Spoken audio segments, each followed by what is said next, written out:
जिस तरीके से कांग्रेस की रैली हुई उसमें प्रधानमंत्री को लेकर के जो नारे लगाए गए, क्या ये ठीक लगे? ये सब गलत है।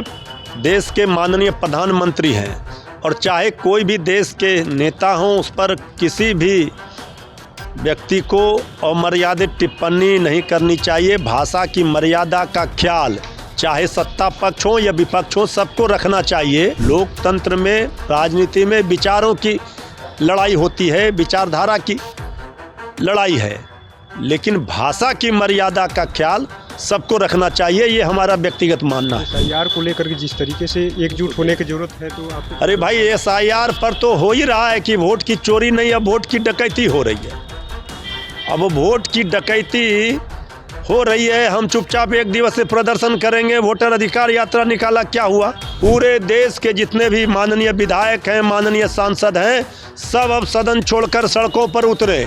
जेपी आंदोलन की याद ताज़ा करनी होगी। नितिन नवीन को बीजेपी ने बड़ी जिम्मेदारी दिया है और कार्यकारी राष्ट्रीय अध्यक्ष बनाया है। हमारे साथ सीधे सीधे बात करने के लिए आरजेडी के प्रदेश प्रवक्ता मृत्युंजय तिवारी जी। नहीं, तरीके से नितिन नवीन को बड़ी जिम्मेदारी मिला है। नहीं, देखिए, श्री नितिन नवीन जी बड़े ही विनम्र, सरल, मिलनसार स्वभाव के नेता रहे हैं और एक बिहारी होने के नाते पूरे बिहार के लोगों में खुशी है कि नितिन नवीन जी राष्ट्रीय पार्टी के, बीजेपी के राष्ट्रीय कार्यकारी अध्यक्ष बनाए गए हैं। तो बिहार के लिए खुशी और गर्व की बात है। नितिन नवीन जी कर्मठ, ऊर्जावान कार्यकर्ता रहे, विधायक से लेकर बिहार सरकार में मंत्री तक का सफ़र तय किया। तो नितिन नवीन जी को ढेर सारी शुभकामनाएं और बहुत बहुत बधाई है। नितिन नवीन जी बड़े ही अनुशासित नेता रहे हैं। जिस तरीके से कांग्रेस की रैली हुई उसमें प्रधानमंत्री को लेकर के जो नारे लगाए गए, क्या ये ठीक लगे? ये सब गलत है।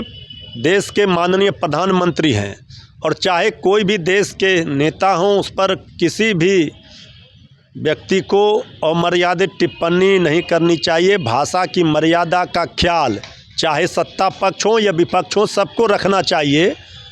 लोकतंत्र कलंकित होता है और इस तरह की भाषा कोई स्वीकार नहीं कर सकता है।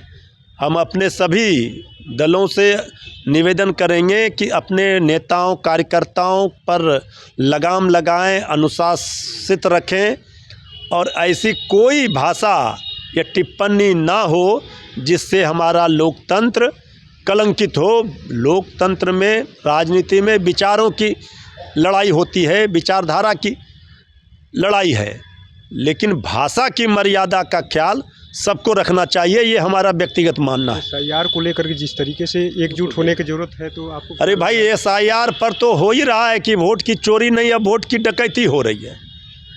अब वोट की डकैती हो रही है, हम चुपचाप एक दिवसीय प्रदर्शन करेंगे, वोटर अधिकार यात्रा निकाला, क्या हुआ?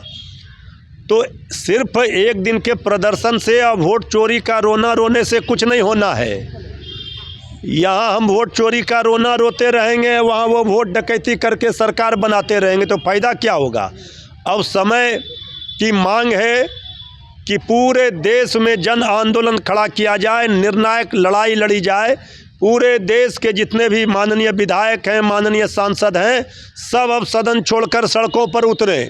जेपी आंदोलन की याद ताज़ा करनी होगी, तभी जो है ये सरकार के कानों में जूं रेंगेगी और चुनाव आयोग का आँख खुलेगा। देखिए किस तरीके से आरजेडी के प्रदेश प्रवक्ता मृत्युंजय तिवारी ने साफ साफ कह दिया है कि अब जो है जयप्रकाश नारायण जो आंदोलन हुआ था उसकी याद को ताज़ा करने का समय आ चुका है। जिस तरीके से जो लोकसभा के जो सदस्य हैं या विधानसभा के यानी जो सदन के सदस्य हैं, उनको अब समय आ चुका है कि सदन छोड़ करके सड़क पर आकर के आंदोलन करें, जिससे लगातार एक दिवसीय धरना, जिस तरीके से कांग्रेस के द्वारा एक दिवसीय धरना दिया गया, रैली किया गया वोट चोरी को लेकर, लेकिन उससे कुछ हासिल होने वाला नहीं होने वाला है। एक दिन के रोना रोने से साफ साफ मृत्युंजय तिवारी ने कह दिया कि हम तो चाहते हैं कि सभी जो नेता है यानी जो विपक्ष के जितने नेता हैं एकजुट होकर के सड़क पे आए, नहीं तो ऐसे वोट चोरी का रोना रोते रहेंगे और सत्ताधारी दल ऐसे ही सत्ता में वापसी करते रहेंगे। NBC 24 के लिए पटना से कृपा शंकर की रिपोर्ट।